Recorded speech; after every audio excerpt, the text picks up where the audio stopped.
초대교회에 직분이 생겨나게 된 기원을 오늘 말씀은 다루고 있습니다.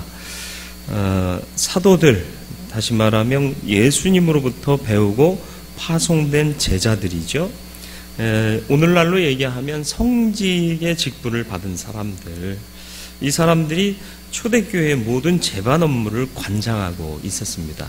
사도를 중심으로 한 제자 그룹들이 이 일을 관장하고 있었는데, 지금도 그렇지만 교회 일이라는 게 단순할 것 같지만 굉장히 복잡하고 미묘한 것들이 많습니다. 그래서 사무, 행정 이런 것들까지 초대교회는 조직이 되어 있지 않았던 관계로 사도들과 제자들이 관여하다 보니까 본질적인 사역인 기도에 집중하고 말씀을 전하고 그러기 위해서 또 말씀 탐구하고 하는 일들이 어려워졌고요. 또 이런 일을 하다 보니 빠지는 사람들이 생기게 되면서 원망과 시비의 중심에 서게 되더라라는 거죠. 말씀을 증거하고 은혜를 끼치고 권면해야 할 사도들의 본질이 지켜지지 않아서 이런 일이 발생한 거죠. 원망이 있는데 그 원망의 중심에 사도들이 있고 제자들이 있었다. 이게 바람직하지 않은 일입니다. 그래서 제자들의 무리들이 함께 모여서 어떻게 할 거냐? 직분을 도입하자. 오늘 날에도 몇몇 교회들은 목회자는 기도와 말씀 사역, 목회적 돌봄에만 힘쓰도록 하고 나머지 행정 부분들은 행정 간사들, 봉사직과 유급 직원을 두고 또 사무장들을 두어서 그 일을 감당하게 하는 이제 구조를 가지고 조직을 가지고 교회 일을 해나가는 그런 교회들이 있습니다. 그 참 바람직한 모습일 수 있습니다. 그런데 오늘 읽은 말씀을 통해서 직분을 왜 세웠고 또 세움받은 직분자의 본질적인 사명이 무엇인가를 함께 살폈으면 합니다. 직분은 왜 세워졌는가? 먼저는 원망하는 일로 인하여 세워졌다. 1절 말씀에 보면 사도행전 6장 1절이요. 그때의 제자가 더 많아졌는데 헬라파 유대인들이 자기의 과부들이 매일의 구제에 빠짐으로 히브리파 사람을 원망하니. 교회는 다양한 사람들이 모여들었어요. 그리고 또 여기 오늘 본문의 국한에 보면 헬라파 사람과 유대파 사람들이 같이 있었더라. 사람이 참 희한해요. 뭐라도 하나를 특징적으로 삼으면 그거 갖고 이렇게 니네 우리 이걸 나눕니다. 그래서 전라도 경상도 우리 흔히 나누잖아요. 그죠? 그리고 또 어디 가면 아파트 평수로 또 사람을 나눈다네요. 어디 초등학교는 이제 애들 줄 세울 때도 몇 평짜리 이래가지고 세워가지고 신문에 난 적 있잖아요.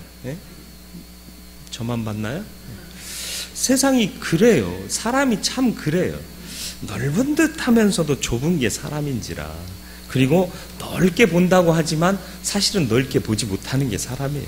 그러다 보니까 이게 뜻하지 않게 아마도 의도적으로 빼놓고 구제를 했다라고 보지는 않습니다만은 뜻하지 않게 다 해놓고는 내 생각에 우리 쪽에서 빠진 사람 없지? 그리고는 다 했다라고 생각을 했다라는 거죠. 교회는 그리스도의 몸이고요. 은혜의 공동체입니다. 죄사함 받은 것 자체가 은혜잖아요. 그러니까 그 은혜의 역사가 교회 안에 있어야 돼요. 그런데 그 안에서 서로 시비가 있고 다툼이 있고 분열이 있고 원망이 있어서는 안 된다라는 거죠.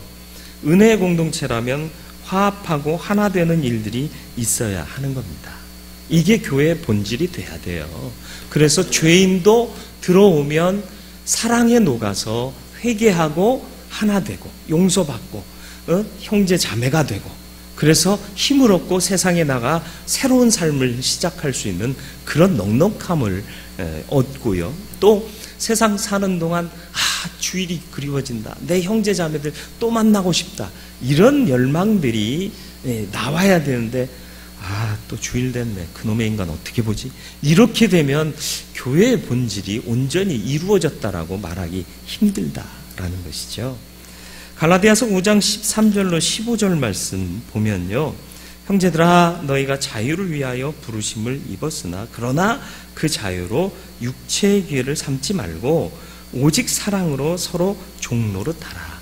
죄 없음을 인정받았잖아요. 의롭다 여기심을 받았잖아요. 죄에서부터 자유해진 거예요. 모든 속박으로부터 자유해졌어요. 그런데 네 맘대로 살라라고 이 자유를 주신 게 아니라 오직 사랑으로 서로 종노릇해라. 네. 온 율법은 내 이웃 사랑하기를 내 자신같이 하라 하신 한 말씀에서 이루어졌나니 만일 서로 물고 먹으면 피차 멸망할까 조심하라. 네, 좋은 것 받았는데 서로 그것 때문에 다르다는 이유로 다툼하면 서로 물고 먹고 싸우게 된다는 거예요. 그러면 피차 멸망한다. 그러니까 조심해라. 그 말씀을 교회에 주고 있는 겁니다.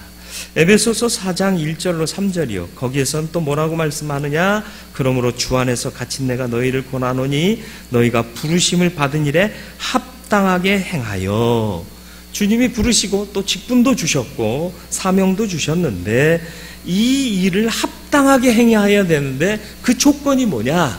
모든 겸손과 온유로 하고 오래 참음으로 사랑 가운데서 서로 용납하고 평안에 매는 줄로 성령이 하나 되게 하신 것을 힘써 지키라. 힘쓰지 않으면 지킬 수 없다라는 얘기입니다. 힘써 지켜야 돼요. 저와 여러분들이 지금 이 성령의 평안에 매는 줄로 하나 되게 하신 것을 힘써 지키고 있느냐? 스스로에게 좀 질문할 필요가 있겠습니다.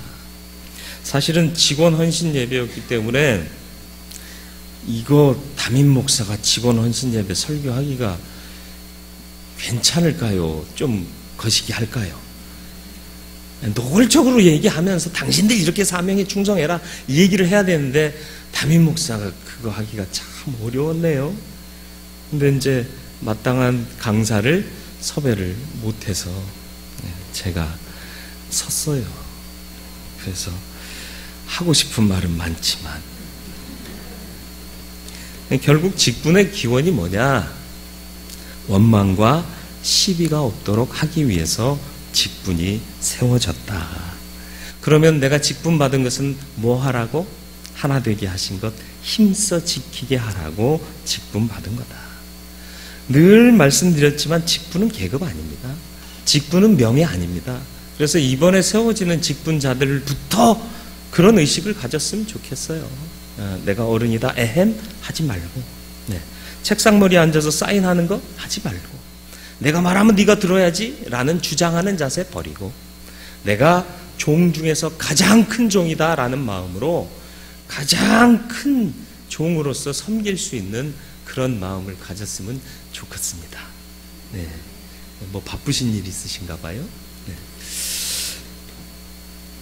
그래서 직분 때문에 오히려 분열이 생기기도 하고 직분자들 때문에 문제가 생기기도 하는 모습들을 오늘날 교회에서 많이 보는데, 우리 교회는 정말 하나님의 은혜의 공동체로 또 그 사랑받아 하나 되게 하신 그리스도의 몸으로서 원망과 시비가 없이 하나 되고 화합하는 일에 힘쓰고 애쓰는 직분자들이 되어야 할 줄로 믿습니다.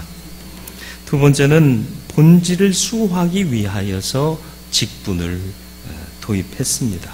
2절 말씀이요. 12사도가 모든 제자를 불러 이르되 우리가 하나님의 말씀을 제쳐놓고 접대를 일삼는 것이 마땅하지 아니하니. 구제하고 또 누군가를 접대하고 모시고 대하고 응대하고 이런 일을 하다 보니까요. 뭘 제쳐놨다고요? 하나님의 말씀을 제쳐놨대요. 참 솔직한 고백입니다. 하나님의 말씀을 우리가 조금 등한히 하고 이렇게 부드럽게 표현할 수도 있는데 노골적으로요. 우리가 하나님 일 말씀 제쳐놨다. 솔직하게 고백하는. 회개와 잘못을 뉘우치는 것은 정말 솔직할 필요가 있습니다. 내가 죄인입니다. 나는 죄인의 괴수입니다. 맞아요. 그게 진정한 회개인 거예요. 내가 안 그러려고 했는데 뭐 이러면서 토를 붙이고 그러는 건 진정한 회개의 모습이 아니죠. 물론 사람 앞에서야 노골적인 회개를 할 수 없다 할지라도 하나님 앞에서는 내가 하나님 말씀을 제쳐놨습니다 하고 리얼하게 고백을 해야 된다는 거예요. 하나님, 내가 하나님의 뜻을 따르려 했지만 상황이 여의치 않았고 이건 회개가 아니다. 하나님은 진실하게 하나님 또 이 몹쓸 놈이 또 이 죄인이 또 잘못했습니다. 용서해 주세요. 그래야 긍휼과 인자가 임하게 된다라는 것이죠. 교회의 본질을 지키기 위해서는 행정 사무보다 은혜의 일들과 하나님의 역사가 나타나야 하는데 그게 뭐냐라는 겁니다.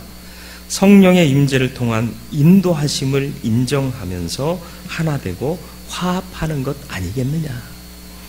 일하다 보면 사람은요 열심히 합니다. 그죠?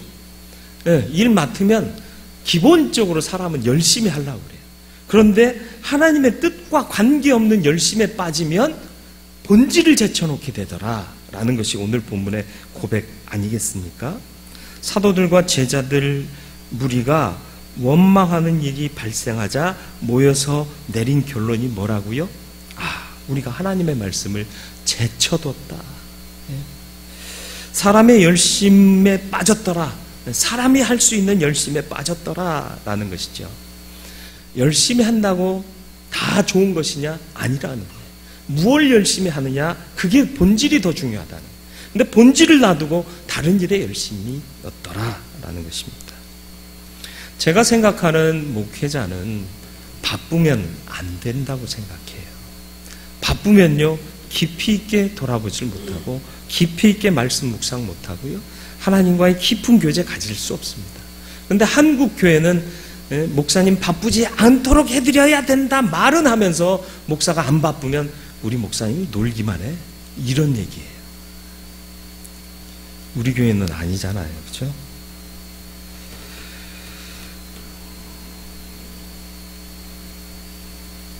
그 말 해놓고 왜 바로 말을 못할까요? 묵상하는 게 일 몇 가지 더 하는 것보다 더 낫습니다. 깊이가 없잖아요. 중들이 책 써서 내놓으면 안 믿는 사람들도, 불교신자 아닌 사람도 다 사서 읽고, 심지어는 그리스도인들도 사서 읽으면서 이야 좋다 그래요. 왜 그래요? 중들이 하는 짓이 뭐예요? 짓이라고 그러면 또 여기 불교인 안 계시죠? 중들이 하는 게 뭐예요? 밥 먹고 그냥 가만히 참선 수도한대요. 밥 먹고 저거 뭐 하는 짓이요? 라고 생각하잖아요. 근데 우리 목사는 어때요? 회의가 차고 넘쳐요. 제 일정을 보여드릴 수는 없지만 여기서 회의, 저기서 회의, 그리고 또 뭘 해야 되고, 또 뭐 이번 주간에도 그 제천 농협에서 또 서류 한 뭉탱이 날라와가지고 당신들 우리한테 또 꼬간 돈 어떻게 갚을 건지 계획 작성하라고. 그게 거의 한 달 동안 서류 정리하고 그렇게 되더라고요. 작년에 해보니까.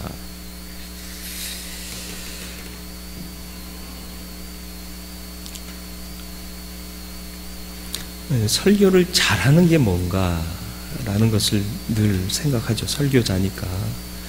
좋은 예와 유명한 사람의 이야기? 아니요.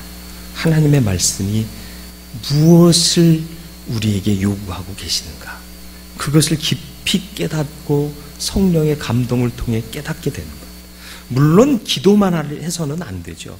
원어의 의미는 무엇이고 당시 문화 습성상 이러한 표현은 어떤 의도를 가지고 쓰여졌는가 하고 역사를 탐구하고 말씀의 원어를 비교하고 분석하면서 그 의미를 도출해내야 된다는 거예요.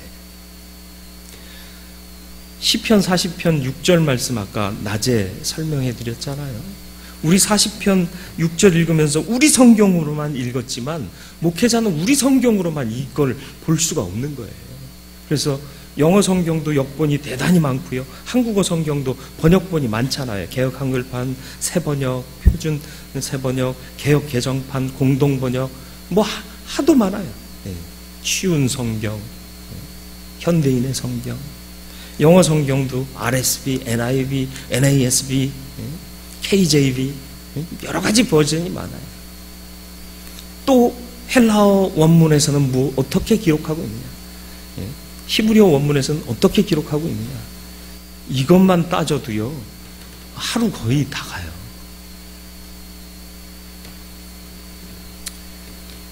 근데 이제 교회 실정상 300명 이상 교회쯤 되어야 사무 직원을 두고, 그러지 못한 경우는 목회자들이 사무 행정까지를 관장하게 되는 것이 기정사실입니다. 오늘 우리는 하나님의 말씀을 제쳐두고 있지는 않은가? 깊이 있게 하나님의 말씀을 묵상하지 못하고 있지는 않은가? 이런 것들을 돌아볼 필요가 있겠습니다. 그리고 나는 직분자로서의 본질을 지키고 있는가? 주께서 주신 사명, 내가 감당하기를 원하고 있는가? 이 사명을 위해서 내가 깊이 생각하고 말씀을 찾아보고 말씀으로부터 도전받고 그런 적이 있는가? 아니면 늘 해왔던 방법대로 혹은 세상에서 배웠던 방법대로 교회의 일을 하고 있지는 않은가? 돌아봐야 합니다. 교회의 세속화, 복음의 인간화, 이런 모든 잘못된 행태가 바로 여기에 있는 겁니다. 말씀을 제쳐두고. 여러분, 말씀 제쳐두지 마세요. 덮어놓고 믿지 마세요. 저는 덮어놓고 믿는다? 그런 거 되게 싫어해요. 열어놓고 믿으셔야 됩니다. 항상 기도하고 말씀 묵상하고 거기서 나에게 주신 말씀 받고 하루를 살아야 돼요.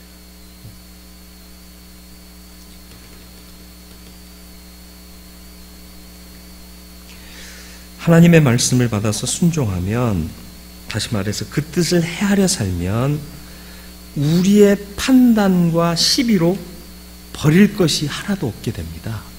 디모데전서 4장 4절로 5절 말씀에 보면 뭐라고 기록되어 있는가요? 같이 한번 읽어볼까요?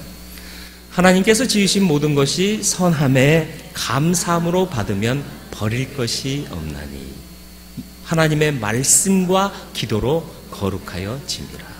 무슨 뜻이에요? 하나님이 세상을 지으시고 나서 하신 말씀이 뭐죠? 보시기에 좋았더라. 보시기에 심히 좋았더라. 하나님께서 만들어 놓으신 원재료 중에 악한 것은 없다라는 얘기입니다. 그런데 이게 왜 우리에게 악하다라고 인식되고 있느냐? 그것을 감사함으로 받지 못하고 선용하지 못하고 있기 때문이다. 그 선용하지 못하는 결정적인 이유가 뭐냐? 5절 말씀이요. 하나님의 말씀과 기도로 거룩해져야 되는데 그러지 못하기 때문에 판단하는 가치가 여기서부터 나온다는 거예요. 아유, 저놈의 인간은 안 돼. 뭘 해도 안 돼. 뭘 시켜도 제대로 하는 게 없어. 누구 판단이죠? 하나님 판단인가요? 내 판단이에요. 내 판단. 이런 것들이 없어져야 돼요. 없어지려면 뭐가 앞서야 돼요? 하나님의 말씀이요. 말씀을 보고 기도하는 거예요. 하나님, 내 생각은 주의 말씀을 따르지 못하고 있는데 내 생각을 주의 말씀에 합하게 해 주시옵소서. 그래서 주의 말씀에 나를 복종시키고 따라갈 때 거기서 은혜의 역사들이 나타나게 된다. 그래서 김구 선생이 하셨던 말씀 아시죠? 경찰서 10개 세우는 것보다 교회 하나 세우는 게 낫다. 다른 얘기가 아니에요. 세상을 변화시키고 악한 이들이 변화되는 역사는 어디로부터 가능하냐? 교회로부터. 왜 교회가 그것을 가능하게 했느냐? 말씀이 본질이 된 살아있는 생명력 있는 교회이기 때문에. 그런데 오늘날 교회는, 오늘날의 무수한 교회들은 뭘 얘기하고 있죠? 본질은 제쳐두고 예수 믿으면 잘 돼요. 예수 믿으면 복 받아요. 이것 때문에 사실은 목에 목을 메고 나와 있지 않습니까? 하나님이 신유의 능력을 우리에게 허락하시는 걸 믿습니다. 믿고 따르는 자를 부욕해 하시는 것도 믿어요. 그러나 이게 본질적인 은혜가 아니라 내가 다 사라질지라도 하나님 주신 그 구원 때문에 내가 살 소망이 있습니다를 고백하는 게 본질이라는 거예요. 그래서 이 복음이 내 안에 역사하면 나의 이 모든 악한 생각들이 은혜로 바뀌고 선함으로 바뀔 수 있다. 이것을 인정하는 게 믿음이라는 겁니다. 어렸을 때요, 외쳐야 된다 생각했어요. 외쳐야 된다. 그리고 우리가 정의를 이루어야 된다. 우리가 아니요, 하나님이 하셔야 돼요. 그래서 요즘은 답답한 일 생기면 기도합니다. 3.1 운동이 어떤 운동이었죠? 비폭력 무저항 운동입니다. 만세 부르는데 총 쏘고 칼로 찔렀어요. 다 죽었어요. 만세 운동하던 사람들, 앞에 섰던 사람들. 왜 이렇게 무기력하게 죽어야죠? 일본 놈 하나라도 더 쏴 죽이고 하나라도 같이 찔러서 죽여야 되는 거 아닙니까? 여러분 어떻게 생각하세요? 그런데 3.1 운동은 비폭력 무저항 운동이고 그걸 통해서 우리나라의 독립이 저는 왔다고 저는 믿어요. 이 3.1 운동의 기원이 어디에? 33인, 민족대표 33인, 그 중에 30명이 누구라고요? 기독교 정신의 운동이 3.1 운동입니다. 우리가 저항하고 우리가 폭력에 대응하여 폭력으로 맞서서 무언가를 해낼 수 있다? 인간적인 생각입니다. 비폭력 무저항이지만 하나님이 하시면 된다. 이 믿음 갖고 3.1 운동이 전개됐던 겁니다. 이게 교회의 힘이었던 거예요. 그런데 1930년대를 지나면서 50년대에 들어온 그 우리나라에 복음이 2번 들어온다고 보잖아요. 보통 잘 모르시나요? 예전에 평양 대부흥을 일으켰던 그 첫 번째 복음이요. 그리고 전쟁 이후에 6.25 전쟁 이후에 또 다시 들어온 복음이요. 미군과 함께. 앞서 들어왔던 복음은 순수한 열정이었어요. 뒤에 들어왔던 복음은 자본주의를 등에 업고 들어온 복음이었습니다. 미국 사회가 그렇게 변질됐거든요. 순수한 복음을 증거하다가 실리적인 복음이요, 실용적인 복음으로 바뀌어버렸거든요.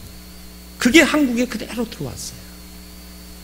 그래서 한국 교회가 자본주의적 성향을 강조하게 되고 그게 복음인 양 착각하게 되는 역사가 시작된 거죠.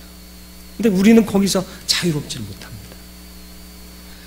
옛날 사람들은요, 내가 다 가져가셔도 구원하신 은혜 감사합니다 하고 믿었는데 이후의 사람들은요, 채워주셔야 내가 믿겠습니다. 이런 믿음으로 살고 있다는 거예요. 본질을 망각하지 말고 잘 지키는 저와 여러분들이 되기를 주님의 이름으로 축원을 드립니다. 마지막으로 어떤 사람을 하나님이 세우시기를 원하시느냐? 3절 말씀이요. 형제들아, 너희 가운데서 성령과 지혜가 충만하여 칭찬받는 사람 7을 택하라. 우리가 이 일을 그들에게 맡기고. 누구를 택하라? 성령과 지혜가 충만하여 칭찬받는 사람. 다른 것으로 칭찬받는 게 아니라 성령과 지혜로 충만하여서. 그러니까 직분자라면 모름지기 성령께서 날 주장하시도록 기도해야 돼요. 간구해야 돼요. 성령이여 충만하게 역사하여 주옵소서. 안 그러면 껍데기일 수 있습니다.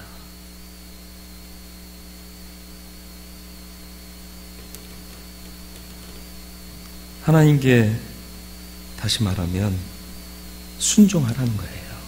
성령이 하시는 일이 뭐예요?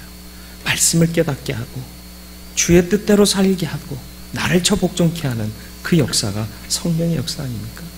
앞서도 살펴봤듯이 하나 되게 하신, 평안에 매는 줄로 하나 되게 하신 것을 힘써 지킬 수 있게 권면하시는 분이 성령이지 않습니까? 하나 되게 해주신 분도 성령이요, 그것을 지킬 수 있도록 힘주시는 이도 성령이다. 하나님의 뜻입니다. 하나님의 뜻. 그리고 지혜예요. 지혜. 이 지혜가 뭡니까? 이 지혜가 뭐예요? 판단력? 좋은 판단력? 아닙니다.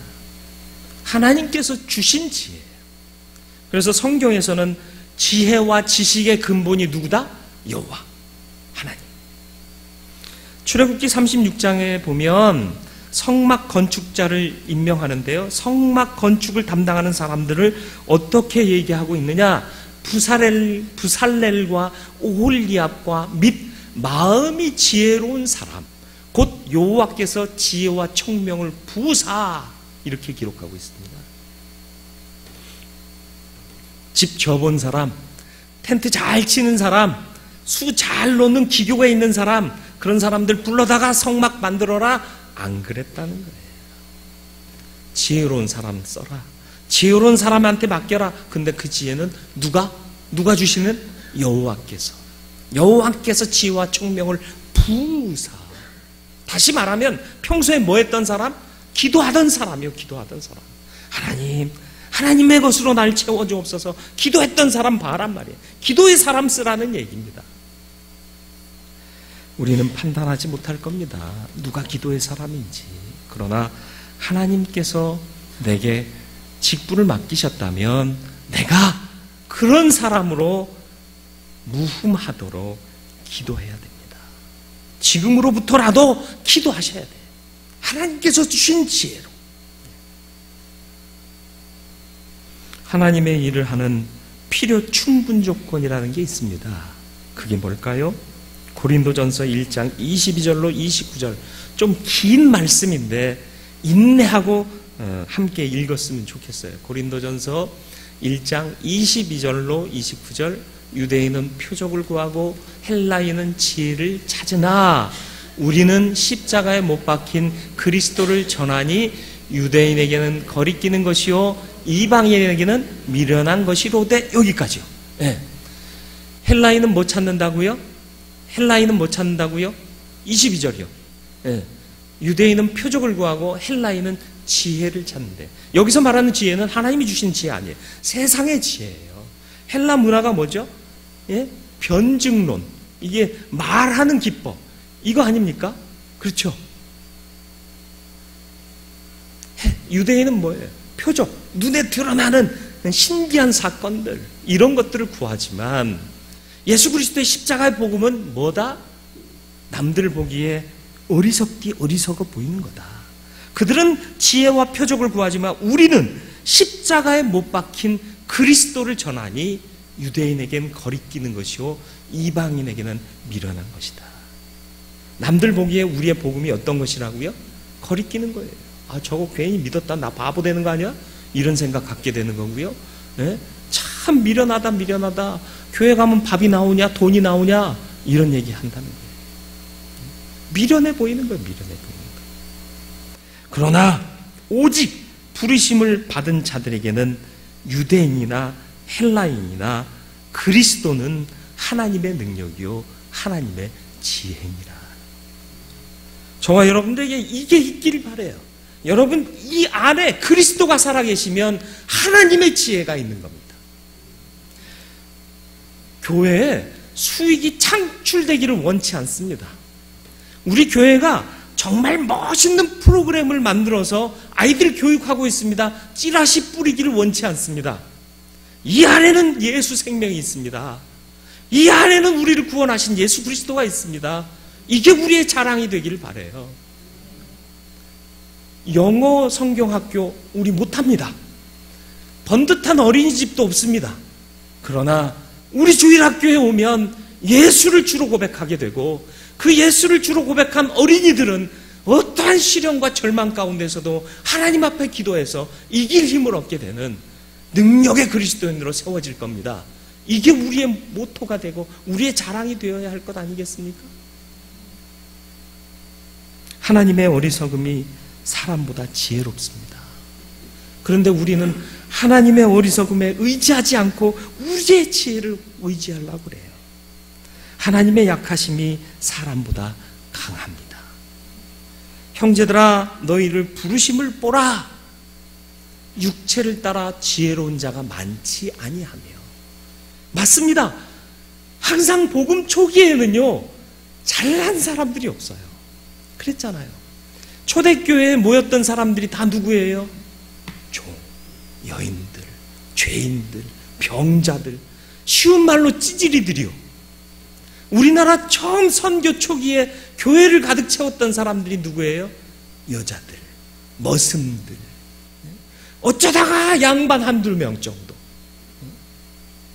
그렇습니다. 부르심을 보라. 육체를 따라 지혜로운 자가 많지 아니하며 능한 자가 많지 아니하며 권력자 없다는 거예요. 문벌 좋은 자가 많지 아니하도다. 어느 학교 출신 이런 거 없다는 거예요. 어디 나왔슈? 이런 거 묻지도 않아요. 왜? 너도 초등학교 중퇴, 나도 초등학교 중퇴. 내가 조금 잘났으면은 초등학교 졸업, 뭐 이 정도. 그렇지 않습니까? 그런데 오늘날 교회는 어떤 모습인가요?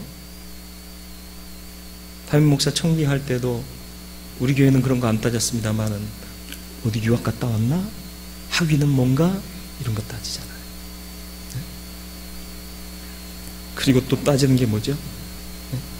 담임 목사 청빙할 때는 그런 일이 거의 없었는데 어떤 교회 담임 목사 청빙 공고를 보는 순간 충격을 받았어요.